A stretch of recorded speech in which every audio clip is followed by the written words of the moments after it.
We want to welcome all of you to the Wednesday morning Men's Fellowship, the study that we have been doing for quite a number of years. And on the website, again, just so you can see, when you zoom in on weekly studies here, you just touch it here, and then you can choose the Wednesday morning study. And we can see we alternate Old and New Testament.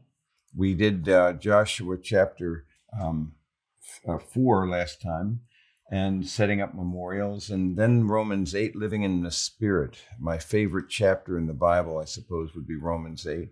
Now we're up to Joshua chapter 6, just to give you a perspective here. So again, once again, I remind you of the fact that we do post these things after these are post-edited by my associate, Jake Groover, and then these are described in a one-page overview. So it's not a bad way of getting an overview of where you were last time, so that in case you want to do that, you can certainly achieve that. But we are up to this material here in Joshua 6. Although I will say that as we go to Joshua chapter 4, then we see this whole theme of how God really established these generations. And it was a remarkable thing. Again, we talked about memorializing the events in our lives, having a kind of a spiritual history that we memorialize, and talking about signs of gratitude and moments where we have actually experienced those things firsthand and before God. So it's reminders in the past of what he's going to do with us in the present and in the future. We were just, before we began, we were talking about the whole idea of Chuck's prayer of Christ in me, and how he who knew no sin became sin on our behalf, that we might become the righteousness of God in him. This astonishing concept then is that we now, who were guilty before God, God underwrites the cost of our own guilt, and actually on his own expense then underwrites it by his own blood, the blood of his son. So this concept then that he not only takes our sin, but moreover gives us his righteousness, means that we now have a position with him in the heavenly places that we otherwise could never have had before. And so it gives us this point of view, this perspective. We just celebrated Easter, and Easter looks back to the Passover in Exodus, and it's a celebration on an annual basis, of course, but in the future, we anticipate something of the second Advent. So it points to both Advents in a very real way. But it reminds us in the present tense to walk in love, so that we have faith, love, and hope. And this is a daily process whereby we embrace the resurrection power. And then ultimately, then we see the presence of God we anticipate. So as we see a book like Joshua, it gives us a spiritual history, gives us a journey of how God has actually prepared a people for himself, and has now allowed us to participate in his purposes in a way that couldn't have anticipated, because the church was a mystery, was not revealed at that time. But now we see all these things developing and building up. So there's a kind of a sacred history that's developing in the text in which we are encountering this material. And now we see in Joshua chapter 6, he has an encounter with the commander of the army of the Lord. At the end of Joshua 5, he received God's instructions as to how to conquer the walled city of Jericho. And so this is an unorthodox beginning. And I argue that it's very poignant and significant, because the later battles under Joshua demonstrated tremendous military tactics. And I'm told they're still been used in the Army War College, but you naturally would not use Jericho as such a tactic, because this was to show that it was God who accomplished the victory, not them. So this had to be won solely by faith and obedience. So it was one, faith and obedience, again, to trust and obey. And it was that from the outset that shows that actually is the paradigm by which all the battles must be fought. That is to say, they've got to be fought in God's strength and not in dependence upon human skill and abilities. So this is most significant then, and it's a reminder to us as well that we need to really be dependent upon his purposes in our lives, And we need to actually choose the way of obedience, because God will honor obedience. In spite of the fact that we do not always understand his ways, he has revealed himself to us and told us how we ought to live. So we see this picture then as we go to the book of Joshua here in chapter 5, going back one chapter. We skip that in the 365 key chapters of the Bible. We can't use them all. But just to give you a perspective here, that after the kings were defeated then, and they heard how the Lord had dried up the waters, then they crossed it, their hearts melted. There's no spirit because of the sons of Israel. God's power and presence was with them. It's interesting, though, that there was a required circumcision for the new generation, which they had not followed in the wilderness. And so after that occurs then, the Lord then, Joshua circumcised, because they hadn't been done along the way. And then what happens is the sons of Israel camp at Gilgal, and they observe the Passover on the evening of the 14th day. And so when this Passover is observed, again, we've just been talking about Easter and the connection of Passover and Easter. When this is observed, on the day after the Passover, on that very day, they ate some of the produce of the land. So it's the first time they've done this. And they had unleavened cakes and they had parched grain.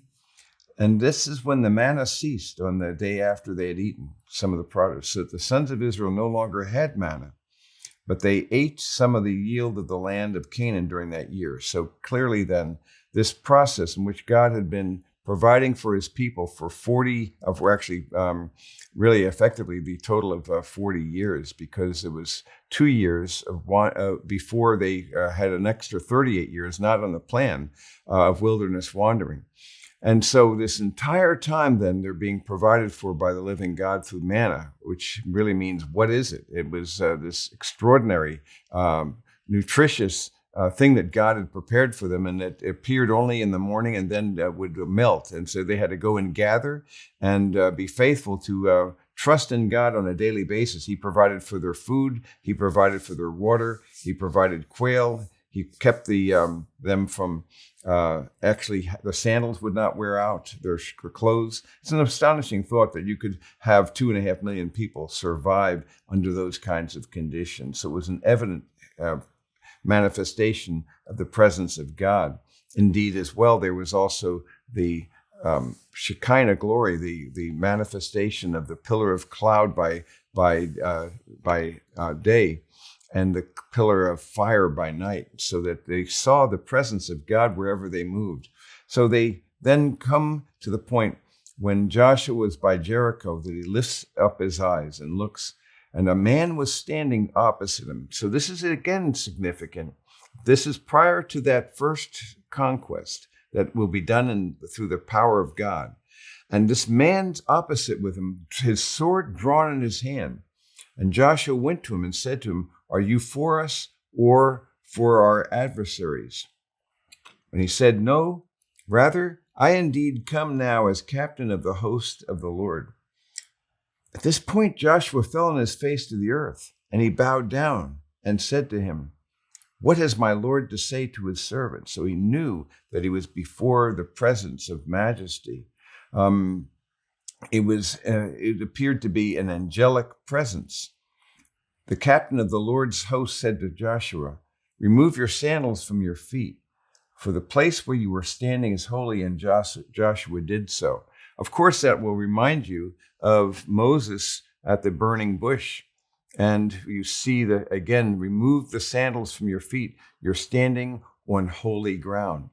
My belief is that this captain of the host of the living God was the pre-incarnate Jesus, that it was Yeshua HaMashiach, but before he would become incarnate. It would be the pre-incarnate theophany of Christ himself, the second person of the Trinity, and he would be the angel of the Lord that sometimes appeared in this way. So he saw, this is the kind of the beginning, the backdrop, the foundation upon which things are built. And it reminds me of a text in Zechariah, because we have this idea of chapter 4 and verse 6. It says, This is the word of the Lord to Zerubbabel, saying, "Not by might, nor by power, but by my Spirit, says the Lord of hosts." And I want you to remember that text, Zechariah 4:6. It's not by might, it's not by power, it's going to be by God's Spirit. And that is really how we will achieve his victory in our life. No matter how well and how hard you work, but still, at the end of the day, you must be radically dependent upon the purposes of the living God to actually guide you and to accomplish all that is necessary for us. We've seen this on multiple occasions before when we've discussed this whole idea of opportunity and obedience. And the whole idea here is that when we've seen this, that God is sovereign, and he flanks these two components very, very clearly here. So when we see this whole idea of how it is God who provides the opportunities, you see, and the outcomes are also something that our God provides, you see. So we have to look to him for that. We are not the ones who create these opportunities. He's the one who sets them up. We are not the ones who determine the outcome, but we must be faithful in the process of obedience. So that's why in the center, I describe then both divine human responsibility and divine sovereignty. Here's an instance of this. So Joshua is required to obey what God tells him to do, even though it doesn't make one bit of sense to go and carry the Ark of the Covenant around the wall once a day. And just, it seemed like a ludicrous attempt. But you're not called to understand God. We are called instead to trust him enough to obey what he calls us to do. And he's actually proven himself to be worthy of trust in all things. And so we choose to go this route. Let me also stress something that I've said before, because it's very important for us to see. And it is indeed that we are called to be faithful to the process and let loose of the outcome. Hard stuff for men to do. To be faithful to doing what he calls us to do in the now, and let God take care of the outcome in the end. And that to me is a wise way for us to live. So again, it's not going to be our great strategies, but it's going to be the faith and the obedience to the Lord. Now, just to give you a bit of a summary again, we've talked about this before, but just to contextualize the date and setting of this book, just so you have that clear in your mind, we can see then that when we look at the setting of this book, we see Joshua divides neatly into 3 geographic settings. And so there's the Jordan River and chapters 1 to 5. And then we move here, beginning in our text here, to Canaan. And then after Canaan, chapters 6 to 13:7. Then after that, there's the division of the 12 tribes situated in both sides of the Jordan River. And so this is a motif that we can see that gives us understanding about this setting, especially when we look at there's a threefold process, because you see, in the first 5 chapters, it begins east of the Jordan, as we saw, as Joshua replaces Moses, and he crosses the Jordan on dry land, and he finally prepares for war west of the Jordan. And then we also observed in this material that, like a wise general, Joshua utilizes the divide and conquer strategy, and his campaign leads him to central Canaan first. And that's where we are now. So we start in the central area of Canaan. Then he goes in chapters 9 and 10 and conquers cities in the southern region. And then finally, he goes to northern Canaan in chapters 11 to 12. So it's a divide and conquer, starting in the middle so that the north and the south cannot unite against them. And there's a tremendous wisdom in what's involved in doing this. What you see here is great strategies, great understanding of how we are to utilize the opportunities that we have. And if we go out of this for a moment here, then we go to the theme of this book and see that we look at the theme of this book as Israel's possession of the promised land. So we have the enjoyment of God's blessings through obedient faith. And therein lies a principle, so that even though this is material under the Mosaic covenant, the law of Moses, the old covenant, nevertheless, the principles, once again, which are being revealed in progressive revelation, are actually quite consistent with how we are called to live today, with greater understanding of what God has done in Christ Jesus, which they didn't have any knowledge about. But we are called in the same sense of obedience, faith, so that the purpose, as we see, to document the conquest of Canaan by the Israelites under Joshua's leadership, there's a sense in which we too are called to actually conquer the world, the flesh, and the devil through the presence of Christ in our own lives. And so what we see then is a book that tells us that effectively concerning blessing and understanding what it's supposed to be about. Here's the teaching and emphasis, that victory and blessing come through obedience and trust. And that's what I wanted to continue to emphasize, that active faith leads to obedience, which in turn brings blessing. And that God required the people to attempt the impossible in submission to his directions before he made it possible for them to succeed in their own power. But even then had to be in dependence upon God. So the book really emphasizes God's covenant faithfulness to his promises regarding a land for the people, and then God's holiness in bringing judgment upon the immoral Canaanites. So it's a very strong picture then of what we're really observing here. And it's an interesting thing when we see the commander of the army of the Lord that we've just described here. This commander of the army of the Lord was a figure that we really don't, as I said before, know much about, except to suppose that it very well may be that it's not just an ordinary angel, because the ground itself was sacred. And it was the Lord himself who spoke to Moses in this way. So it makes good sense to me to consider that that would be a theme that we'd see as well in this book. We also saw in this book the theme of Rahab. And as we saw there, this whole idea of the scarlet cord of redemption that's described. And it's a portrayal of safety through the blood. And the theme that the life is in the blood, going from Leviticus all the way through. And that it's the blood of Christ that purchased us. Again, unifying themes that we find throughout the book. And significantly, this woman who knew very little did apply a great deal. Whereas others who knew much more, like the Pharisees, knew a lot, but they applied little.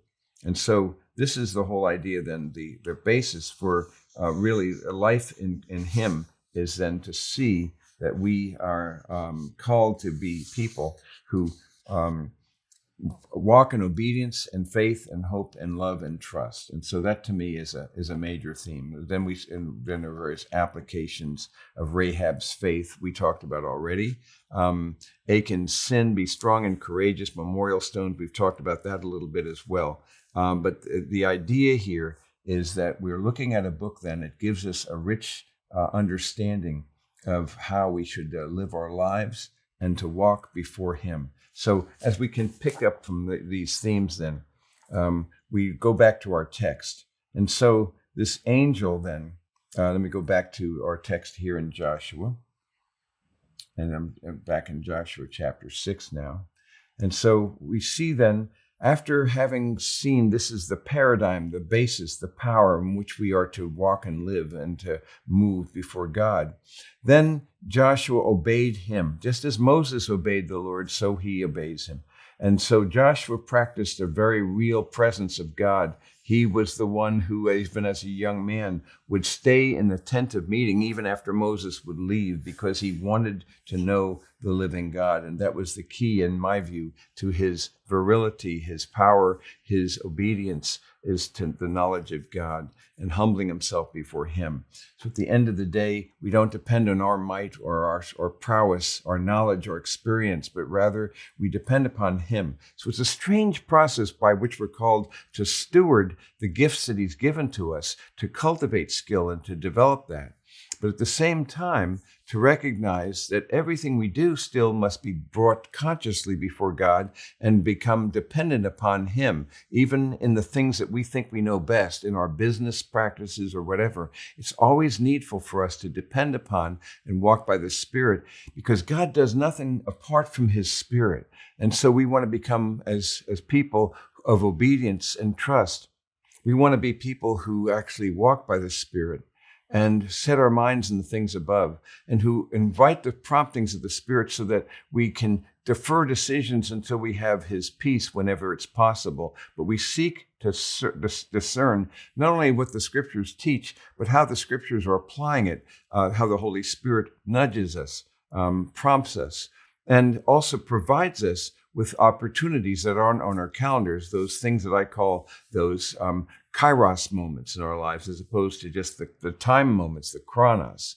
And we are called to be inviting the Spirit in all the decisions we make, so that we do not depend upon our skill, but rather always depend upon Him. And so that's really the theme that we've got. So Jericho tells us now, going back to that, the beginning of the Central Campaign and the most unorthodox of all the battles, it tells us that Jericho was tightly shut because of the sons of Israel. But there was a great fear of them, because it was evident and word had gotten out that the Lord was with them. And so because of this, no one went out, no one came in. And then the Lord speaks to Joshua, "See, I have given Jericho into your hand with its king and the valiant warriors." So again, just as with Moses, so also Joshua would speak with the Lord face to face, as it were. That is to say that he was given, because he knew God, he would hear the voice of God, and that every time one obeys that voice, it becomes more evident, more clear. So as we hear the promptings of the Spirit of God, we need to obey, and to do it in the right time, in the right amount, the right reason, the right power. "You shall march around the city," he tells them. So here we have this valiant king, this king and valiant warriors and so forth, powerful place. You can't defeat this. But instead of me telling you how you're going to do it on your own, I'm going to do it for you. I'm going to show you that from the outset, that all victory comes from me and through me and in me. And that is a message we all must hear. "You shall march around the city, all the men of war, circling the city once. You shall do so for 6 days. Also 7 priests shall carry 7 trumpets of ram's horns before the ark. Then on the 7th day, you shall march around the city 7 times, and the priests shall blow the trumpets." This sounds crazy. And you can imagine them pushing back. What on earth is this about? Walking around the city will seem like fools. And undoubtedly, they would begin after several days. The fear would be replaced by laughter, as they'd see, what are these people doing walking around with our city? And then he says, on the 7th day, you're going to march around it not once, but 7 times. Talk about trusting God to obey Him. You have to sometimes look like and feel like you're an idiot. This seems to make no sense. And then he says, the priests shall blow the trumpets. So it's like saying, here, we're going to go, here's how our strategy. What's our strategy? And he tells the leaders, okay, here's what we're going to do. We're going to go around the city once a day for 7 days with the ark and so forth, the priests.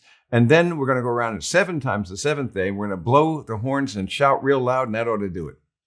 The walls will come crashing down. That seems like madness. And it would seem for anyone in that respect, except that they have a history of knowing that voice, that God has actually taken care of them, has provided for them. And so there's enough warrant because of His past works in their behalf to trust Him in the present, because they have a history of what He's done in the past. And you can see again an evident pattern in your life as well, as you begin to see a history of these moments in your life. My friend Bill Fagan used to call them dots, that there was a dot in his life and something would happen. And he'd remember that and mark it down. And it was like something special that would happen. It seemed to be quite surprising. It was an evident answer to prayer. And then he would talk about another dot. And I think the art of living in that respect is not only to memorialize those dots, they're Ebenezer, stones of remembrance, but also to put the dots together and to see a pattern looking back at God's faithful dealings with us in the past. Because if he's been faithful in the past, we can then trust him in the present, just as he's been faithful in the past, and we also have promises for the future. Then we can walk with him in trust in the present tense. Even though it may not make sense, we learn the secret, and that's the point of the book of Job, the secret of obeying the one you cannot understand. So on the seventh day, they'd go around. And it will be that when they make a long blast with the ram's horn, the shofar, and when you hear the sound of the trumpet, all the people shall shout with a great shout. The wall of the city will fall down flat, and the people will go up every man straight ahead. So Joshua, the son of Nun, then it tells us then, called the priests and said to them, take up the Ark of the Covenant. Let 7 priests carry 7 trumpets of ram's horns before the Ark of the Lord. As you know, 7 is a particularly important biblical number. It's often described as the number of completion. And the 7 spirits of God, you have so many motifs of 7. Even the 7 I am statements in the book of John, it's a profoundly important theme, 77s of years and so forth. And so he said to the people, go forward, march around the city, let the armed men go on before the ark of their Lord. So they actually go in military array.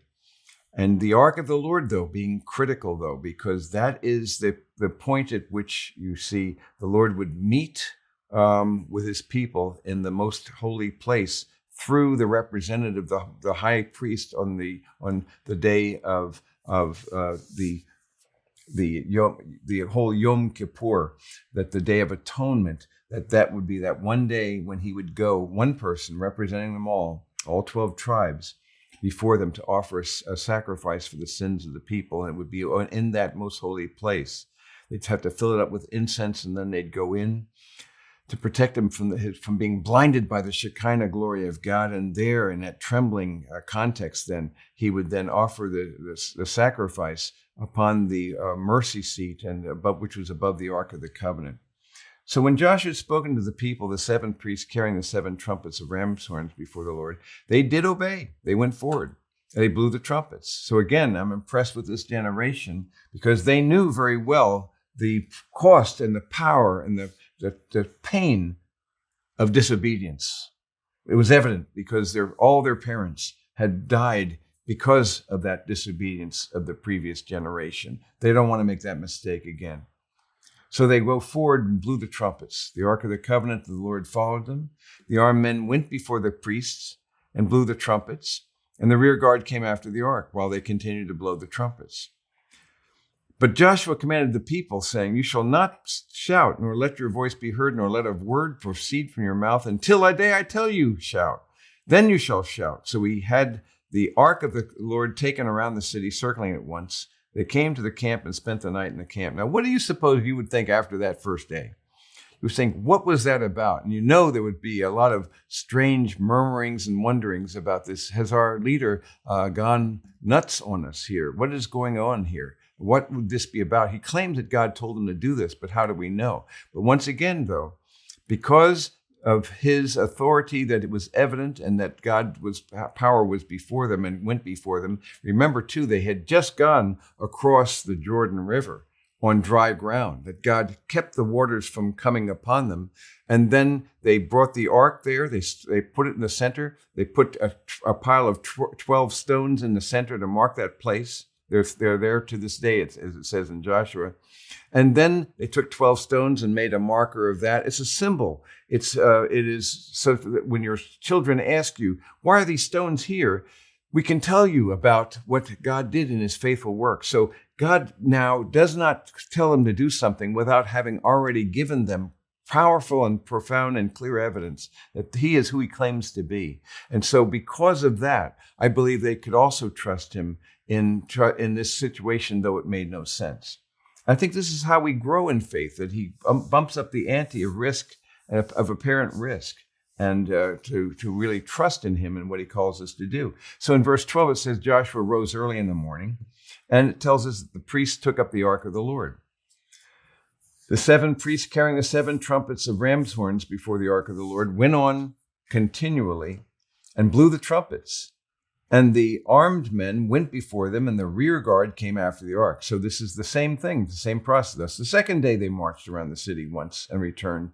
And so they did this for 6 days. But here's the change. On the 7th day they rose early, as it always tells us they did. At the dawning of the day, they marched around the city in the same manner 7 times. Only in that day they marched around the city 7 times in that one day. At the 7th time, when the priests blew the trumpets, Joshua said to the people, "Shout, the Lord has given you the city. The city shall be under the ban, and all that is in it belongs to the Lord. Only Rahab the harlot and all who are with her in the house shall live, because she hid the messengers whom we sent." Which is again showing God's covenant faithfulness and promise.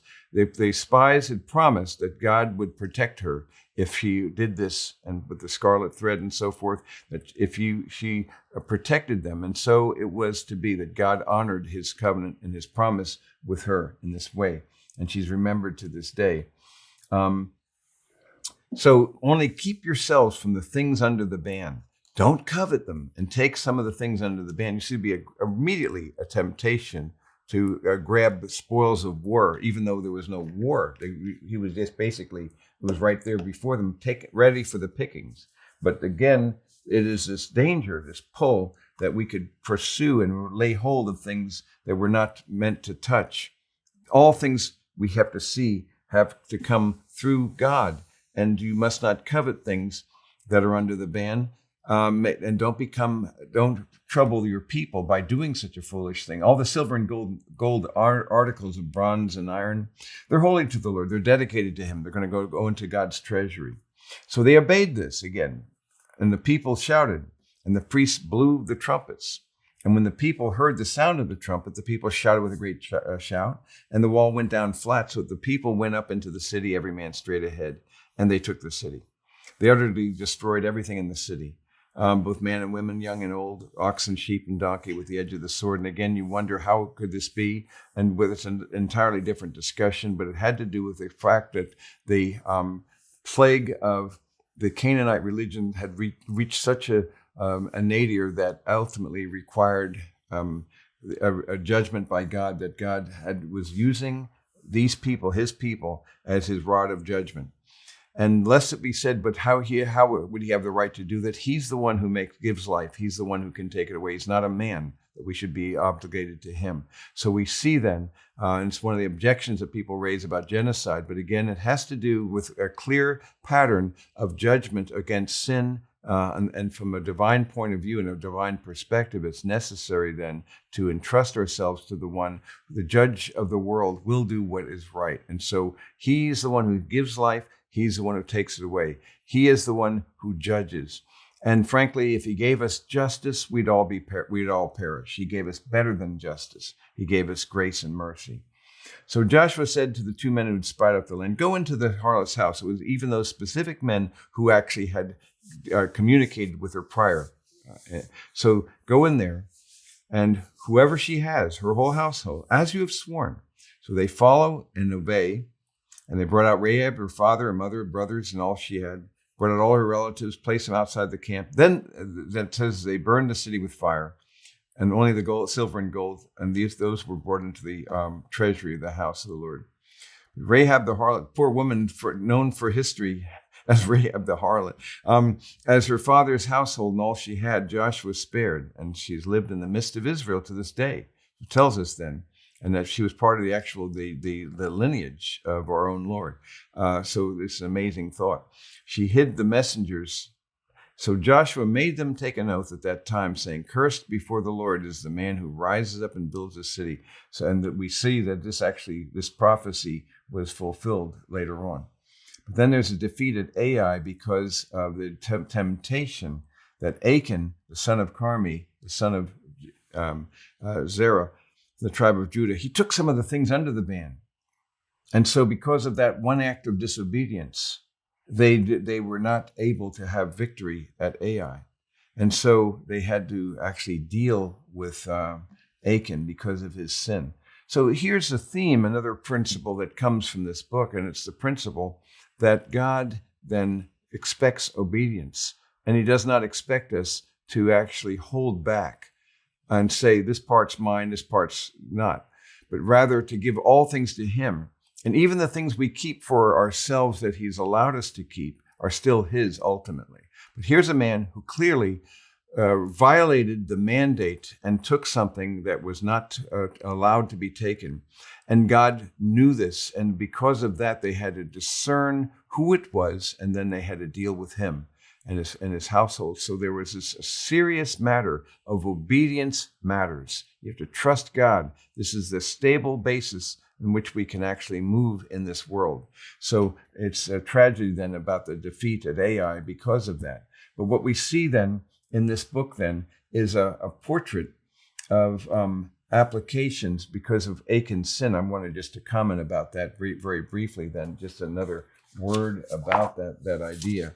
Because here we have the application of Rahab's faith that we've already seen before, where you're dealing now with Rahab, and that she was a woman who would remember and make good in her promise, and faith always involves risk.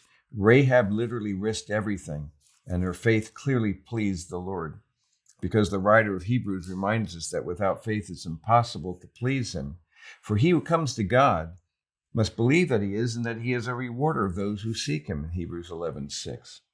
But then, as I just mentioned, this matter of Achan's sin, the account of Israel stoning and then burning Achan, his family and his livestock and his belongings for a seemingly little sin may seem to some readers as rather harsh on God's part, but actually this is sometimes people recoiling at examples of his justice. They only want to dwell on his mercy, forgiveness, and love, but what happens is that they might suppose then that this was an excuse that they could provide. Maybe God should understand, give the guy a break, but God communicated very clearly to Joshua, and Joshua specifically communicated to the Israelites that they were to not touch all of that. He rationalized his disobedience. And he tells a story how I saw it, and then he says, I coveted, and then he says, I hid. And so this theme here is a motif that we can easily choose to disobey the Lord God. So here is in his own description, after the Lord reveals who it was who had done it then. And so Achan answered, he said, this is what I did. I saw among the spoil a beautiful mantle and 200 shekels of silver. I coveted. And then he says, I then concealed them in the earth under my tent, so that there was idols under the tent. So this is again the idea of having an area that everything seems fine, but it was hidden sin in this disobedience. And so he did what the apostle Paul instructed Roman believers not to do. He allowed his sin to reign over his mortal body, so he should obey its lusts, and presented his members to sin as unrighteousness. So what we see here is that we must not deceive ourselves in thinking that God is not going to deal with this, because whom he loves, he disciplines. And in this instance, though, here is a man who chose to take things under his own understanding. And it was a terrible blunder for him to make. And we have to recognize the danger of all of us in this area of being succumbing then to a matter of disobedience. We need to examine and ask ourselves, do we have any idols? Do we have anything that we've buried in our tent? Is there some hidden sin? Because it's never a blowout when we hear about a Christian leader.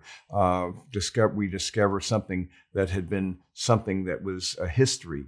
And how has that happened? Because it's basically a slow leak. Small things, small compromises make the next one ever more possible. So we have to deal brutally before God and honestly open ourselves before him. And that's why men need accountability as well, to encourage one another, so that if there's an area of temptation, we acknowledge that, and we acknowledge that to our brother who can ask us, and then being invited to ask us questions, because accountability is designed to protect us from ourselves. We're called to be strong and courageous in this life as well. And this is a major theme in the book of Joshua. Be strong and courageous. And we also talked about those memorial stones. So these applications are evident. There's timeless truth in this book that we recognize that we are called to. If I summarize these 4 applications effectively, we are called then to trust God even though we do not understand him, that we are called to apply whatever knowledge we have, and that God will honor that choice and provide us with more knowledge and more knowledge of him, because I'm now convinced that obedience is the pathway to intimacy, to knowing him, to becoming like him, taking the risk of obedience. At the same time, disobedience is terrifyingly seductive, because you see, it only presents its pleasures, never its consequences. And that's why, as I often have said, that men never fantasize about getting caught. They don't think about the consequences, but actually we do well to think about the consequences. And so we need to then deal with these things with a real honesty before God, because they will hinder your growth. And life is so short on this planet, and we need the wisdom of staying off dead-end streets, and sin is a dead end. Disobedience is a dead end. We never flourish in that. So we have this process. And then third, we must be courageous to do what God calls us to do for such a time as this. And we must remember all that God has done with us in the past. The memorial stone motif is a very critical one in our understanding of this book. So as we kind of put that together then, as we see that obedience is required, then I'm going to open it up for some interaction with you to see what thoughts you might have along this line. And so we can amplify some thoughts about the text. And while others are thinking about their question, can you speak to the fact that you referenced that Rahab was part of the lineage of Jesus? Yes. I've read some commentaries say that that the sequencing of that has been questioned by some. Can you address that? Yeah, I need to go and give you the details in that at another time. But essentially, there are 4 women in the genealogy that are mentioned, and she being one of those. But let me look that up for you, because it would take a little bit of time for us to actually kind of process that. It's a question of the genealogy and the timing and so forth of that. But yeah, let me just go. Ken, can I ask? Yeah. Are you done? Yeah. Oh, okay. Yes, I'm done. Okay, so right before or after they crossed the Jordan, God had led them. Joshua obeyed. But then I think, based on what you said, he developed the strategy to divide and conquer. Hit the middle first, go south, then north. So how do we balance between listening to what God is telling us, as well as being active in developing our own strategy? Yes. I'm assuming the strategy was his, not God telling him what to do.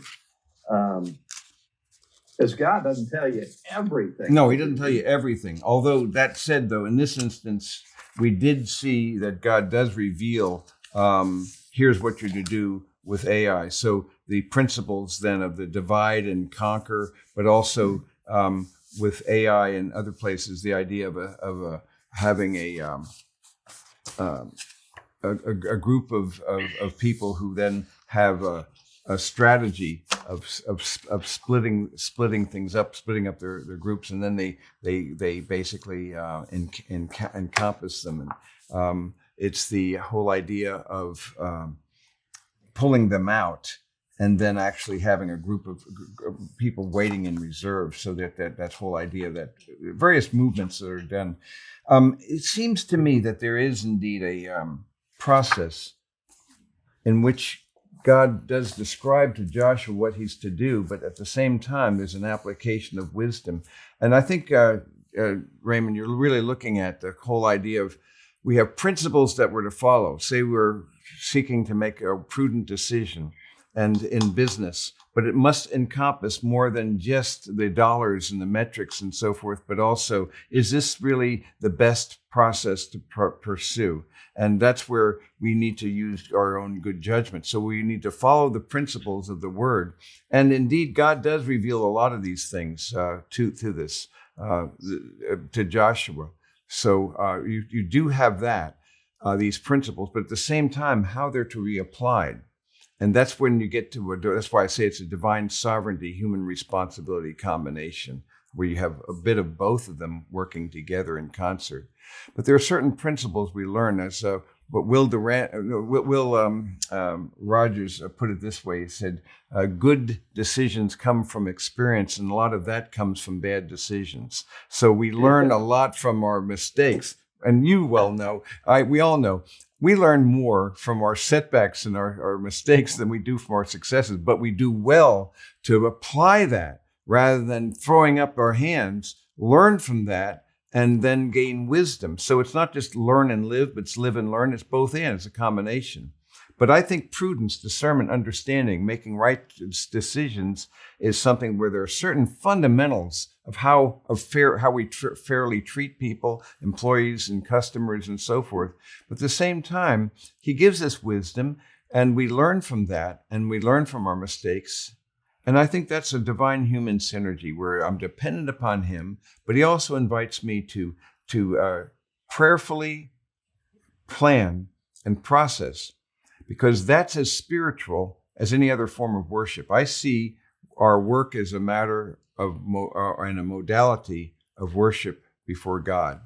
And I think that's our way of seeing it, so that everything we do then should be done to the glory of God. Is this the best thing for us to do? And I think that's a kind of a divine human balance that we have as we learn from our mistakes. We all will make those mistakes, but if we do well to thank God for the understanding, the discernment, to use good resources we have and seek to improve that, I think that makes a big difference. Ken, when you say, this is Phil Smith, when you say learn from our mistakes, yes, I think that jumping ahead a little bit into the campaign in Joshua and seeing what happens when the men dressed up like they had come from a distant city and said, make a peace treaty with us. And at that point, Joshua failed to go before the Lord and lay this out before him. That's a great example, Phil. Yeah, that's a great example, isn't it? Because what's happening there, they did not consult the Lord. Why? They got a little cocky. We can handle this, was the mindset. And so this is the interesting thing. When you do have a measure of, quote, success, it'll go to your head, and often we'll attribute the things that happen that are good to ourselves, and then we'll complain, why did this happen that was not so good? But when you get arrogant, we don't need to consult God. We know that. That was a mistake. And they lived with that mistake it had long-term effects. That's a good example, Phil, of that. So you learn from your mistakes, but you also don't get arrogant. You don't get presumptuous, you see. And so that to me is another idea. So yeah, you have techniques, as I said, the ambush technique that's used in one of the cities, and God kind of tells them what to do, but then they apply it, and then they gain a skill, and they become more skillful. Here's the danger you've got. The danger is the more you gain in skill, the less you will be inclined to depend upon God. So this is a principle for us today. When you have had some success and let's say it's a business enterprise, the danger will be that you begin to depend upon your resources, because I think I've got that now. That's exactly what Phil's talking about here, that they didn't consult the Lord. So in my view, we need to constantly be dependent upon him and not on our skill. I'll give you an example. Suppose one of you is invited to teach or to lead a Bible study, and perhaps you've never done one before. I can assure you, you would be very dependent upon the Lord if you accepted that engagement. You'd study, you'd prepare, you'd pray about it. But what would happen if you've been doing it now for several years? Your temptation would be to depend upon skill and knowledge that you've built up, and less upon the Spirit of God and dependence upon him. That's a mistake. what I propose is that the more skill and knowledge we have, the more we must depend upon God, not the less. You use and steward that knowledge and skill, but you do it in a context of conscious dependence upon the Spirit of God, so you do not presume. You don't go before, you don't go walk ahead or behind, you keep in step with the Spirit. So that's, I think, what we need to do, become less, as we're called to steward and to cultivate our abilities, but we're called also to depend more and more on God, not on those abilities. It's an interesting tension. Ken, I was taught very long time ago, 4 steps down, to sin is Achan, he saw it, he wanted it, he took it, and then he hit it. It was coupled with 1 John, 2:15 through 17 and 18, about the lust of the flesh. Yes, don't love the world and the things in it. Yeah, it just hit me, that was 40 years ago, so it stuck with me. Well, that's a very good lesson that you learned, and it stayed with you. The very fact that it stayed with you is significant, because, in my opinion, that's a pretty big thing. As I've mentioned to you, Dr. Stringfellow, was a very big influence, and then wrote these books that I never knew that he wrote, because he just sort of disappeared in my life, and all of a sudden 5 years ago, he reappeared through these books. So you get, God provides you with certain history, with people he puts in your life, certain experiences, processes that he calls you to, and invites you to learn through those processes. It's a wonderful thing, but he wants us also to be a people who apply what we do learn and continue to be on the cutting edge of radical dependence upon him. Because, as I like to put it, yesterday's faith is today's sight. So what took faith yesterday, and then you saw that God showed up. Well, God's going to bump up the ante. Otherwise, you'll never grow. It's like continuing to increase that. So it takes increased risk to stay in the race, effectively, to stay in obedience. It's not a static thing. You're either moving up or you're moving down, but there's no neutrality. Again, that metaphor I use of an escalator that's going down and you're going up, you're trying to go up against it, so that the moment you stop, you decline. So it's a constant pursuit of God and into new territory of trust that you didn't have before. So he doesn't want us to be resting on the laurels of what we've accomplished in the past, but I think he wants us to continue to press on to the higher things of God, which is a good call for us all. What was that statement, Ken? Yesterday's faith is today's sight. Yeah. So for example, something that took risk yesterday, a year ago, a couple of years, and you saw it and God showed up, and it took a measure of faith to do that. But if he called you that same situation, you've done this, and if something would not stretch your faith as much as he has to now increase it in some new way. In other words, he's the perfect pedagogue. He'll give you light, and you must respond to it. But if you don't respond to the light, why would he give you more? So there comes a point where you have to finally take that risk of choice. But then, having done so, God, I believe, for us to grow, we'll have to have even greater risk as we continue on. That's what I meant by that. So it takes further risk, because you're really betting the farm on the character and promises of the living God. You're trusting in him, and you're pursuing the unseen over the seen, the now, not yet over the now. But you're trying to leverage the here and the now, even your resources, your business, your desire in wisdom is to see more and more. That is a stewardship, and he's going to hold me accountable for that.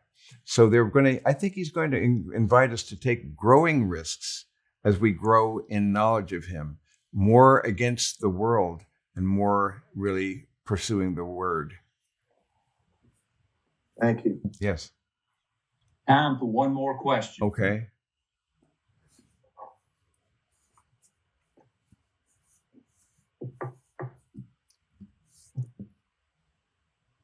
That was quick. That was a quick way. That's okay. That was a good question too. Yeah. I'll look up the thing about the because the four women in the genealogy it's most interesting when you think of Bathsheba and so forth. It's Ruth, Rahab. It's intriguing that God uses these women in ways that we would not have expected. You see that He uses even Gentiles in this manner to accomplish His purposes, and it shows us that there is indeed a purpose, that God uses all things together in ways we can't even begin to imagine that have consequences. So obedience matters. The small things matter. Again, I'll start with this thought here that everything matters. There are no little people, no little places, as Francis Schaeffer used to put it. The idea is that every decision, every person, every situation, whether it appears to be large or small, everything matters. Because if you're faithful in a very little thing, you will also be faithful in much. If you're unrighteous in a very little thing, you'll also be unrighteous in much. So as C.S. Lewis put it, good and evil both increase at compound interest. So what you do matters. The way you treat the person who's serving you at table, the way you treat people in traffic, the way you actually treat your customers, your clients, your vendors, those little things add up, and they do matter.